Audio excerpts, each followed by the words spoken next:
Until a substantive governor is appointed, President Tinubu has named Folashodun Shonubi as acting governor.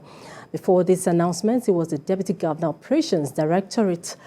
We are continuing our coverage of suspension of Godwin Emefiele by President Bola Tinubu. In a statement by Director Information Willie Bassi on behalf of the Secretary to the Government of the Federation is sequel to the ongoing investigation of his office and the planned reforms in the financial sector of the economy. Lara Afolayan now takes a look at the activities of Governor while in office. Godwin Emefiele was appointed Central Bank Governor by the Jonathan administration in 2014. The Buhari administration retained him after it came into power a year later. He was governor when the country saw its worst recession ever. As CBN governor, Mr. Emefiele introduced various interventions to ensure that the naira was kept stable.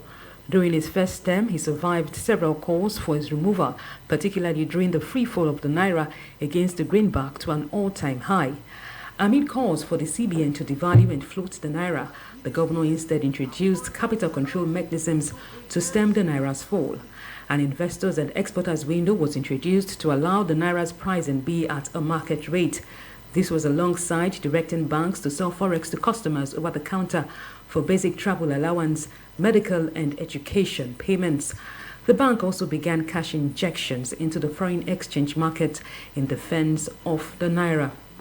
The former governor also brought about the consummation of the bilateral currency swap agreement with the People's Bank of China, and these saw the Apex Bank's additional intervention in the foreign exchange market through the sale of foreign exchange in the Chinese yuan.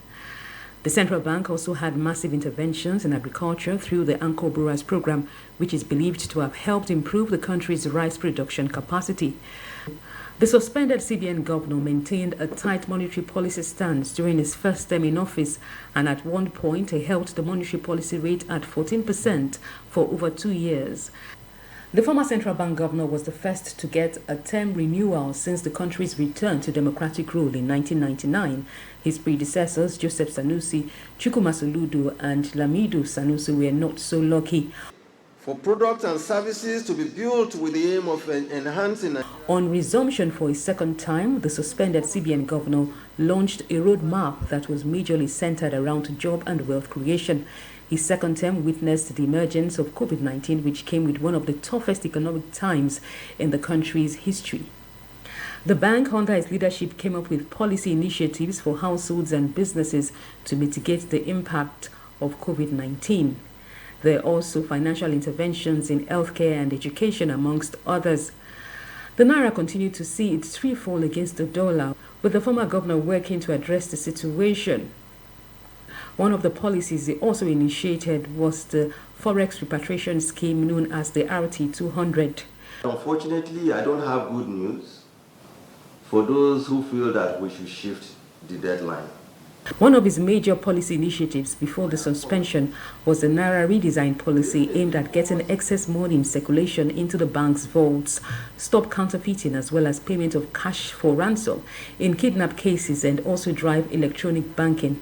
Inflation rose to a 22.2% high in April this year, and the Monetary Policy Committee under the governor's leadership maintained a tight monetary policy stance by pushing up key lending rates to 18.5% at the last meeting before the suspension.